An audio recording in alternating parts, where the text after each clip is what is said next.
దశాబ్దాలుగా యుద్ధాలు, క్షిపణి దాడులు, సరిహద్దు ఘర్షణలు, ఉగ్రవాద కార్యకలాపాలతో అట్టుడుగుతున్న పశ్చిమాసియా ప్రాంతంలో ఇప్పుడు ఒక కీలకమైన పరిణామం చోటు చేసుకుంది. ఎన్నో ఏళ్లుగా శత్రు దేశాలుగా కొనసాగుతున్న ఇజ్రాయెల్, లెబనాన్ మధ్య అమెరికా మధ్యవర్తిత్వంతో ఒక ప్రాథమిక శాంతి ఒప్పందం కుదిరింది. శాశ్వత శాంతి, భద్రత లక్ష్యంగా ఈ ఒప్పందానికి రూపం ఇవ్వడం అంతర్జాతీయంగా పెద్ద చర్చకు దారితీసింది.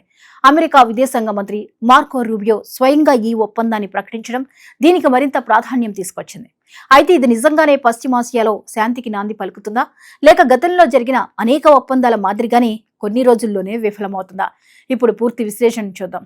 పశ్చిమాసియాలో ఇజ్రాయెల్, లెబనాన్ మధ్య సంబంధాలు ఎన్నో దశాబ్దాలుగా ఉద్రిక్తంగానే కొనసాగుతున్నాయి. ముఖ్యంగా లెబనాన్లో కార్యకలాపాలు నిర్వహిస్తున్న హెజ్బొల్లా వంటి సాయుధ సంస్థలు ఇజ్రాయెల్పై తరచూ రాకెట్ దాడులు చేయడం, దానికి ప్రతిగా ఇజ్రాయెల్ భారీ వైమానిక దాడులు నిర్వహించడం సాధారణంగా మారిపోయింది. ప్రతి ఘర్షణలో వందలాది మంది ప్రాణాలు కోల్పోవడం, వేలాది కుటుంబాలు నిరాశ్రయులవడం, సరిహద్దు గ్రామాలు ఖాళీ కావడం ఎన్నోసార్లు ప్రపంచం చూసింది. ఇలాంటి పరిస్థితుల్లో అమెరికా చొరవ తీసుకుని ఇరు దేశాలను ఒకే వేదికపైకి తీసుకురావడం గమనించదగ్గ విషయం. ఈ చర్చల ఫలితంగా కుదిరిన ప్రాథమిక ఒప్పందాన్ని అమెరికా విదేశాంగ మంత్రి మార్కో రూబియో అధికారికంగా ప్రకటించారు. ఇది కేవలం ఒక ఒప్పందం కాదని, సుదీర్ఘ శాంతి ప్రయాణానికి మొదటి అడుగని ఆయన పేర్కొన్నారు. రూబియో మాట్లాడుతూ, సార్వభౌమాధికారం కలిగిన లెబనాన్ ప్రభుత్వం, ఇజ్రాయెల్ ప్రభుత్వం మధ్య అమెరికా మద్దతుతో ఈ ఒప్పందం కుదరడం సంతోషకరం. పూర్వపు ప్రశాంత వాతావరణాన్ని తిరిగి తీసుకురావడం చాలా కష్టమైన పని. అయితే ఈ రోజు ఆ ప్రయాణానికి తొలి అడుగు పడింది. కొన్ని సందర్భాల్లో మొదటి అడిగే అత్యంత కష్టమైనది, కానీ అదే భవిష్యత్తుకు బలమైన పునాది అవుతుంది అని వ్యాఖ్యానించారు. ఆయన మరో కీలక అంశాన్ని కూడా ప్రస్తావించారు. ఉత్తర ఇజ్రాయెల్ ప్రజలు ఎన్నో ఏళ్లుగా భయాందోళన మధ్య జీవిస్తున్నారని చెప్పారు.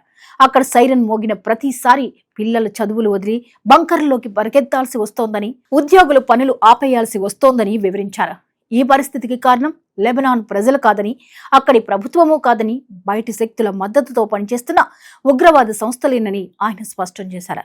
అమెరికా ఈ ఒప్పందాన్ని కేవలం రాజకీయ విజయంగా కాకుండా ప్రాంతీయ భద్రతకు సంబంధించిన వ్యూహాత్మక ముందడుగుగా చూస్తోంది. గత కొన్ని సంవత్సరాలుగా ఇరాన్ మద్దతుతో పనిచేస్తున్న ప్రాక్సీ గ్రూపులు ఇజ్రాయెల్ సరిహద్దుల్లో ఉద్రిక్తతలను పెంచుతున్నాయని అమెరికా పదే పదే ఆరోపిస్తోంది. ఈ నేపథ్యంలో లెబనాన్ ప్రభుత్వం పూర్తి నియంత్రణ సాధించి ఉగ్రవాద కార్యకలాపాలను అరికట్టాలని అమెరికా కోరుతోంది. అమెరికాలోని ఇజ్రాయెల్ రాయబారి యెహిల్ లైటర్ కూడా ఈ ఒప్పందంపై స్పందిస్తూ దీన్ని ప్రెసిడెంట్ డొనాల్డ్ ట్రంప్ ప్రకటించిన బలం ద్వారా శాంతి సిద్ధాంతానికి నిదర్శనంగా అభివర్ణించారు.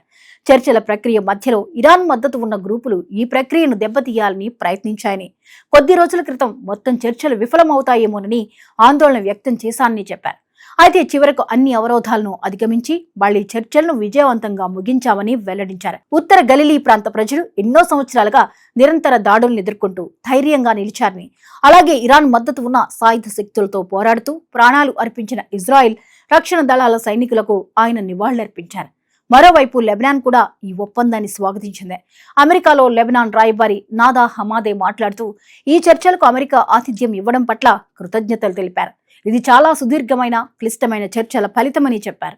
లెబనాన్ అధ్యక్షుడు జోసెఫ్ ఔన్ నాయకత్వం, ప్రధానమంత్రి నవాఫ్ సలాం కృషి, రాయబారి కరం సహకారం, ముఖ్యంగా లెబనాన్ సైన్యం దేశభక్తి వల్లే ఈ ఒప్పందం సాధ్యమైందని పేర్కొన్నారు. ఈ ఒప్పందం కేవలం రెండు దేశాల మధ్య రాజకీయ అవగాహన మాత్రమే కాదు, పశ్చిమాసియాలో మొత్తం భద్రతా పరిస్థితులను ప్రభావితం చేసే పరిణామంగా అంతర్జాతీయ విశ్లేషకులు చూస్తున్నారు. ఎందుకంటే లెబనాన్లోని హెజ్బొల్లా, గాజాలోని హమాస్, యెమెన్లోని హౌతీ తిరుగుబాటుదారులు, ఇరాక్, సిరియాలోని ఇరాన్ అనుకూల మిలీషియాలు ఇవన్నీ ఒకదానితో ఒకటి సంబంధాలు కలిగి ఉన్నాయని పాశ్చాత్య దేశాలు ఆరోపిస్తున్నాయి. అందుకే లెబనాన్లో పరిస్థితులు స్థిరపడితే మొత్తం ప్రాంతంలో ఉద్రిక్తతలు కొంత తగ్గే అవకాశం ఉందని భావిస్తున్నారు. అమెరికా విదేశాంగ శాఖ విడుదల చేసిన ప్రకటనలో కూడా ఇదే అంశాన్ని ప్రస్తావించింది. ఇజ్రాయెల్, లెబనాన్ 2000 సంవత్సరాల చరిత్ర కలిగిన నాగరికతలకు వారసులని పేర్కొంది. బైబిల్ కాలం నుంచి చరిత్రలో కీలక స్థానం సంపాదించిన ఈ ప్రాంతం నేడు యుద్ధాలకు కేంద్రంగా మారడం దురదృష్టకరమని తెలిపింది.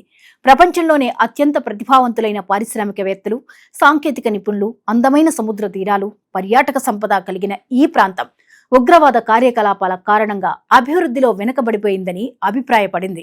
అయితే ఈ ఒప్పందం విజయవంతం కావడం అంత సులభం కాదని భద్రతా నిపుణులు హెచ్చరిస్తున్నారు. గతంలో కూడా ఇజ్రాయెల్, లెబనాన్ మధ్య కాల్పుల విరమణ ఒప్పందాలు కుదిరాయి. కానీ కొన్ని వారాలు లేదా నెలల తర్వాత మళ్లీ దాడులు ప్రారంభమయ్యాయి. ప్రధానంగా ప్రభుత్వ నియంత్రణకు బయట పనిచేస్తున్న సాయుధ సంస్థలు ఇలాంటి ఒప్పందాలను పాటించకపోవడం వల్లే పరిస్థితులు మళ్లీ ఉద్రిక్తంగా మారాయి. హిజ్బుల్లా వంటి సంస్థల భవిష్యత్తు వైఖరి ఈ ఒప్పందం అమల్లో కీలకంగా మారనుంది. లెబనాన్ ప్రభుత్వం దేశమంతా పూర్తి నియంత్రణ సాధించగలదా? సరిహద్దు ప్రాంతాల్లో ఉగ్రవాద కార్యకలాపాలను పూర్తిగా అరికట్టగలదా? ఇజ్రాయెల్ కూడా ప్రతీకార దాడులను తగ్గిస్తుందా అనే ప్రశ్నలకు రాబోయే రోజుల్లో సమాధానం లభించనుంది. ఈ ఒప్పందం పూర్తిగా అమలైతే దాని ప్రయోజనాలు చాలా పెద్దవిగా ఉంటాయి. సరిహద్దు ప్రాంతాల ప్రజలు మళ్లీ తమ ఇళ్లకు తిరిగి వెళ్లే అవకాశం ఉంటుంది. వ్యవసాయం, వ్యాపారం, పర్యాటకం, పెట్టుబడులు పెరుగుతాయి. ఇరు దేశాల ఆర్థిక వ్యవస్థలకు కొత్త ఊపిరి లభిస్తుంది. ముఖ్యంగా ఎన్నో ఏళ్లుగా యుద్ధ భయంతో జీవిస్తున్న చిన్నారులు, మహిళలు, సాధారణ ప్రజలకు ఇది కొత్త ఆశను కలిగిస్తుంది. కానీ ఒప్పందంపై సంతకం చేయడం మాత్రమే సరిపోదు.